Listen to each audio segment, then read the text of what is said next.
રાજકોટ ગોંડલ ગોંડલ એક બાદ એક ગુન્હાઓ બાદ પાટીદાર યુવક પિયુષ રાદડિયાની તબિયત લથડી। સુલતાનપુર પોલીસ સ્ટેશનમાંથી જામીન મુક્ત થયેલ પાટીદાર યુવક પિયુષ રાદડિયાને ગોંડલ બી ડિવિઝન પોલીસમાં લાવતા તબિયત લથડી।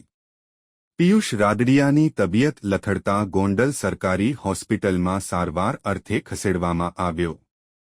રાદડિયાની વધુ તબિયત લથડતા પોલીસ જાપ્તા હેઠળ રાજકોટની ખાનગી હોસ્પિટલમાં ખસેડવામાં આવ્યો।